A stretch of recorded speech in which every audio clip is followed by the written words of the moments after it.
What's up, Elevation Nation? It's been a nice little 3-week hiatus for Sam and myself. It's good to be back. What's up, Sam? What's up, Parks? Happy 4th of July. It's great to be back. Feeling good. Feeling rested-ish. And it's great to see your face. This is the longest I didn't go with talking to you. And how do you feel? How do I feel? I mean, Yeah. We didn't talk all week. I wish our break was a little bit longer. It was not only a break from work, it was a break from each other, which is pretty funny. And I like that we did it, to be honest with you. I think it was needed. Not that best friends can't always hang out with each other, but we do spend a lot of time with each other, whether that be in person or not. So it was nice to just take a step back and really enjoy time with family. I know our firm was closed the whole week, and so we really didn't do any work at all. I was saying to JJ last night, I was like, in previous years when we had the summer break, we always tried to work during it, and this year it was a little different. Yeah, I mean, so much so that Parker was texting me it probably wasn't even really Elevation Nation related. It was more mindset related, which he typically does. And I had to tell him to shut up because I didn't want to use my brain. I wanted to turn my brain off, stop being introspective, not talk to Parker, and just focus on time with my parents. And it was absolutely wonderful.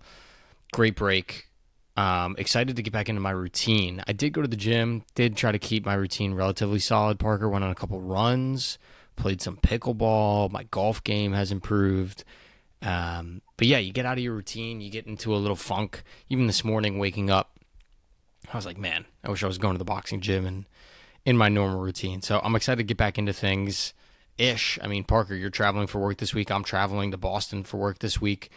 They certainly are throwing us right back into the fire, my friend. It's a lot of moving pieces and a lot of moving parts, but our new fiscal year is starting, and I'm excited for what that means for Elevation Nation because we have a lot to do now that we're done with our big speaking gig tour. It was kind of funny how it all rounded out. Our fiscal year ended at real work, but I like to think at Elevation Nation too, our year ended too, and now July 1 hits and we're ready to get started at what's coming next.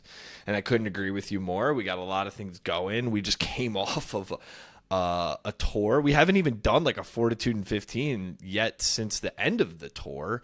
And Elevation Nation, we just came off of 7 camps. We traveled a ton. We were in Michigan. We were on Long Island. We were in the Poconos 3 different times. We were all over the place, elevating with a bunch of counselors at summer camps, and it was incredible, but it was exhausting. My big takeaway from that, Sam, was God damn, I respect the hell out of any musician or comedian or just the fact that I just finished the Grateful Dead book, and they're talking about they went on tour one year and they did 250 shows. And I'm like, that is mind-boggling to me. And we just did 7 gigs and we're exhausted. I wonder if it would be different if we just showed up, did the gig, and left. It's exhausting more so too because we're planning all the logistics and all the details and driving there ourselves. I don't know.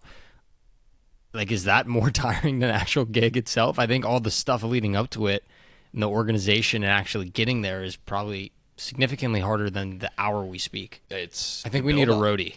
Shout out to Mrs. Elevation Nation, Jessica JJ Yablon, because she came with us on our last speaking gig and was so helpful. So I think we just need a roadie, Parker. Yeah. Right now we're in the midst of the entrepreneurial hustle, and we'll make it work. But hopefully there's a day where we have a team or a group of people maybe helping us a little bit. It can certainly, I can see how that could help a lot. So yeah, we'll do another episode on the camp gigs and whatnot. I don't want to spend too much time here, but now that we're back, I think a lot of people probably anticipate past 4th of July it being the start of the second half of the year. I think it's a perfect, like, natural break in how people approach their year.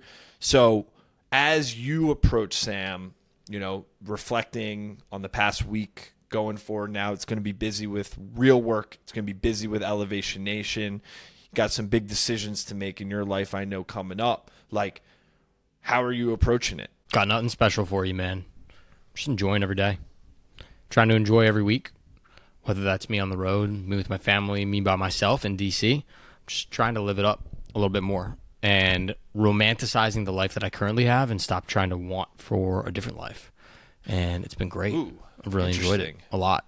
Yeah, so just enjoying the life that I have. I mean, I'm bummed that I'm about to leave Savannah and not be here anymore with my parents, but instead of being bummed, like, how awesome is it that I got a week with no work and got to spend that with my parents, making memories and enjoying time with them and learning from them and growing with them. And so just trying to flip the narrative a little bit more, which is hard for me in my pessimistic mindset, and trying to be more of an eternal optimist has been helpful. But we got a hell of a lot of work to do, man, when it comes to Elevation Nation. Take out all the personal life stuff. I am so excited about where we are headed with our speaking, with the business, with the company, with the podcast. And Parker, I feel like we've had to kind of put things on pause the last 2 months because of how many speaking gigs we had. We didn't even have time to talk strategy, talk shop, talk where we wanted to go, because we were just in the moment trying to get through these gigs. And so I'm most excited about you and I sitting down for hours with dedicated time to think through how we are going to execute this next vision for Elevation Nation. Yeah, it's a good point. A lot of ideas are flowing, a lot of good things coming. And I think that I feel like it breaks people oftentimes maybe even come to terms with some of that, like the excitement that is going to come, or maybe the fear that's going to come with that too. I mean, I have fears, of course, with, okay, where we're going to take this thing. I'm just sitting on the beach. I'm reading my book. I get lost in the book, and then I space out, and I'm like thinking about, wow, I got all these ideas of where we could take Elevation Nation and what's going to come and what the next 6 months of my life are going to look like. And you get that jolt of anxiety in some way. But then to your point about, like, reminding yourself to take us, whoa, like, okay, I'm actually sitting here on vacation. I get to think about how I can grow Elevation Nation. I get to think about how I can make an impact at work. I get to think about, and when you shift that perspective a little bit, it's like, wow, okay, I'm grateful. I'm excited. A lot of it is going to come, but it's only going to come if I get to put a foot forward, and I have to, like, then go do that. So what I've learned, Sam, through the years is the anxiety doesn't go away, but neither does the excitement. We got a lot of really exciting things to look forward to, man, and a lot of big conversations that we're going to have to make time for, and that's why I'm glad we got to really unplug this full week and enjoy it with family and friends, because we got a lot to do. We got to manage our full-time jobs, got to manage our friends and family, and then manage a business that we're trying to build. And so I'm excited to dive into it. As we get through the middle of the summer here, we got a lot of exciting things to do. One of the biggest ones, just for transparency with Elevation Nation, is around how we go to market with our workshops and our speaking gigs. We got a lot of great feedback from our last couple gigs this summer, and we've also joined a professional speakers group that's been really impactful, pun intended, called Impact 11, that has helped us rethink how we go to market and how we package up our speech and how we portray our message to the world. And so we haven't even really been able to dig into that because we had so many gigs right when we joined. And so I'm excited to get into that with Parker, start to rethink our messaging, polish up our workshops, our speech, and even come up with some new products, services, and offerings for different groups that we speak at. So a lot of really exciting things to come, a lot of hard work. Parker, I hope you're well rested, man, even though you got to hop on a plane here in a bit. We got a lot of exciting things to do. I've been reading a book called The Art of Gathering, Elevation Nation. If you've been on the journey, I don't read one book at one time. And Sam, I got a lot of interesting insights and perspective now on our keynotes and how we're doing, and it has nothing to do with what we're actually saying during the keynote.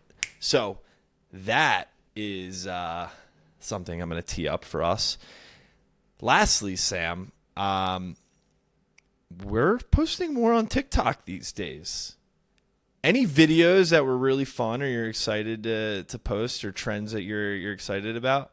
I know you're pushing yourself. I hate out every there. second of it. I hate He it. hates every second It's of it. miserable. It's the worst thing we do at Elevation Nation, and I absolutely hate it. And I'm trying my best. Would you hate it though if you got 5,000, 10,000 views and some comments? I see you interacting with people who comment. Maybe not. I don't know. It's stupid. It's so stupid. Just waste of my time. I hate it. Maybe but I know I have to do a it. series on that, how it's stupid and how it's a waste of your time, and then asking the people to help you think about why it's not a waste of your time or how to be better. I don't know.